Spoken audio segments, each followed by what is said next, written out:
Good morning, students. Welcome to E class. मैं आशा करती हूँ कि आप अपनी पढ़ाई पूरी मेहनत और लगन के साथ कर रहे होंगे। बच्चों, आज हम अध्याय 12 कर्म का दूसरा नाम भाग्य, जो एक प्रेरक कथा है, वो पढ़ने जा रहे हैं। कर्म और भाग्य दो ऐसे शब्द हैं जो आपकी ज़िंदगी में कई बार प्रयोग किए जाते हैं। कर्म क्या है? कर्म है हमारे काम, हमारे कर्तव्य। और भाग्य, भाग्य क्या है? भाग्य है हमारी किस्मत। परंतु बच्चों, किस्मत केवल अपने आप नहीं बनती। किस्मत बनाने के लिए हमें मेहनत करनी पड़ती है। ज़िंदगी में ये नहीं सोचना चाहिए कि ये चीज़ हमारे भाग्य में होगी तो हमें मिल जाएगी। ऐसा सोचना बहुत गलत है। भाग्य के सहारे बैठना कमज़ोर इंसानों का काम है। आप लोग तो बहुत बहादुर हो। आप अपना भाग्य स्वयं निश्चित करोगे। सही है ना? क्योंकि भाग्य तभी अच्छा बनता है जब हमारे कर्म, हमारे कर्तव्य वो अच्छे होंगे। इंसान परिश्रमी होगा, मेहनती होगा, तभी जीवन में तरक्की कर सकता है और अपने जीवन को उन्नति की राह पर ले जा सकता है। इस अध्याय में एक बहुत ही सुंदर कथा है। एक गरीब किसान था। उसके घर में हमेशा खाने पीने की तंगी रहती थी, परंतु वो इंसान कोई काम नहीं करता था, केवल गप्पे मारने में ही अपना समय व्यतीत कर देता था। उसका विश्वास था कि भाग्य में जितना लिखा है उतना ही मिलेगा, इसलिए पसीना बहाकर काम करने से क्या फ़ायदा। उसका एक पुत्र था, दीपू, जो बहुत समझदार था।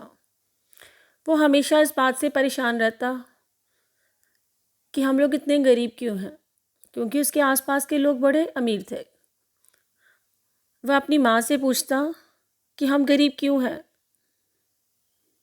माँ ने उसे यही उत्तर देती कि ये हमारे कर्मों का फल है, हमारे भाग्य में गरीबी है, इसलिए हम गरीब हैं। परंतु भाग्य बदलता रहता है, हो सकता है हमारा भी भाग्य बदल जाए। दीपू को भाग्य के विषय में समझ नहीं आता था। वह अपनी माँ से पूछता था कि भाग्य क्या है। उसकी माँ बहुत सीधी सादी गांव की औरत थी। उसे दीपू के इन प्रश्नों का कोई उत्तर नहीं मिलता था। वो केवल इतना कहती थी कि मैंने तो बस इतना ही सुना है कि ईश्वर जिसको देता है छप्पर फाड़ के देता है और जिसे नहीं देता उसे कंगाल बना देता है। दीपू हमेशा चिंतित रहता था और अपने प्रश्नों का उत्तर पाने के लिए निरंतर कोशिश करता रहता था। उसके मन में ये प्रश्न निरंतर चलते रहते थे। उनके गांव में एक मंदिर था, वहाँ पर एक पुजारी जी थे। वह यही सोचता कि पुजारी जी मेरे इन प्रश्नों का उत्तर ज़रूर देंगे। वह पुजारी जी के पास गया और उन्हें बोला कि मैं आपसे कुछ जानना चाहता हूँ। पुजारी जी के कहने पर कि वो क्या चाहता है, उसने बताया कि मैं भाग्य के विषय में जानना चाहता हूँ, क्योंकि मेरी माँ इसका सही उत्तर नहीं दे पाती और मेरे पिता हमेशा भाग्य के भरोसे बैठे रहते हैं। पंडित जी बड़े अनुभवी और ज्ञानी थे और वह दीपू के पिताजी को भी अच्छी तरह से जानते थे, इसलिए वह कुछ देर सोचते रहे और फिर उन्होंने उसे कहा कि तुम जाओ, इसका उत्तर मैं तुम्हें 2 दिन बाद दूंगा और 2 दिन बाद तुम अपने पिता के साथ यहीं पर आना। दीपू वापस चला गया और 2 दिन के बाद वो अपने पिता को लेकर पुजारी जी के पास चला गया। पुजारी जी ने दीपू के पिता से कहा कि आपका बेटा बड़ा भाग्यशाली है, किंतु इसके भाग्य की लकीर में एक छोटी सी खरोंच लग गई है। घबराने की बात नहीं, ये तभी दूर हो सकती है अगर ये कोई पुण्य का काम करे, तो तुम्हारे घर में भाग्य ही भाग्य है। दीपू के पिताजी पुजारी जी से बोले कि अपने बेटे का भाग्य ठीक करने के लिए वह कुछ भी करने को तैयार है, किंतु वो आप पुजारी से कहते हैं कि हमारे घर में पुण्य का काम करने के लिए कुछ नहीं है। पुजारी कहता है इसकी चिंता नहीं, तुम्हें केवल एक काम करना है कि इस आश्रम में रोज अन्य साधु महात्मा राहगीर आदि आते हैं और यहाँ किसी को कोई तकलीफ नहीं, परंतु एक बात की कमी है कि यहाँ कोई कुआं नहीं है, जिसकी वजह से पानी की कमी पड़ जाती है। इसलिए तुम और तुम्हारा पुत्र यहाँ एक पानी का कुआं खोद डालो, इससे बड़ा पुण्य का काम और कोई नहीं है। दोनों पुत्र और पिता ने कुआं खोदने का काम शुरू कर दिया। दिन भर वो कुआं खोदते और शाम को पुजारी जी अपनी कुटिया में ही उनके खाने पीने का प्रबंध कर देते। छठे दिन कुआं काफ़ी गहरा हो गया और पानी का स्रोत भी दिखाई देना शुरू कर दिया।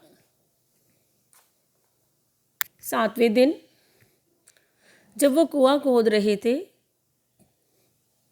तो उन्हें एक पीतल का एक घड़ा चमकता हुआ दिखाई पड़ा। घड़ा बंद था। दीपू उसे निकालकर पुजारी जी के पास ले गया और उन्हें बोला कि उन्हें कुएं से ये घड़ा मिला है।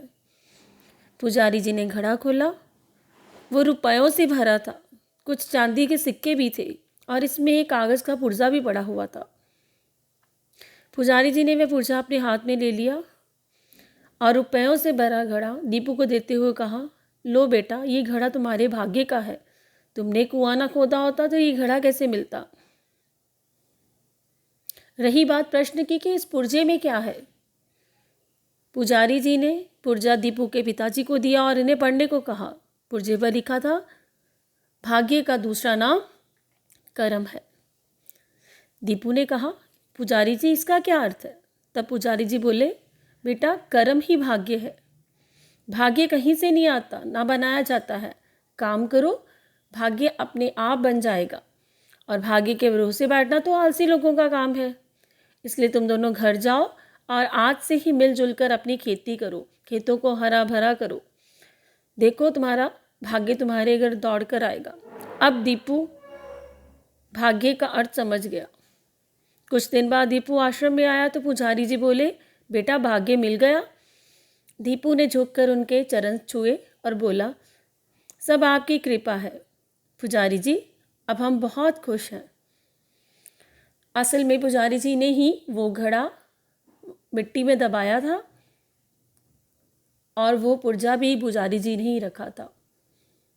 असल में पुजारी जी दीपू के पिता को सबक सिखाना चाहते थे। वो चाहते थे कि दीपू के पिता भाग्य का सही अर्थ समझे कि कर्म ही भाग्य है, कर्म करने से ही भाग्य बनता है। और उन्हें इस चीज़ की समझ आने के कारण दीपू, उसका पिता और उसकी माता सारी ज़िंदगी बड़ी खुशी से व्यतीत करने लगे। धन्यवाद।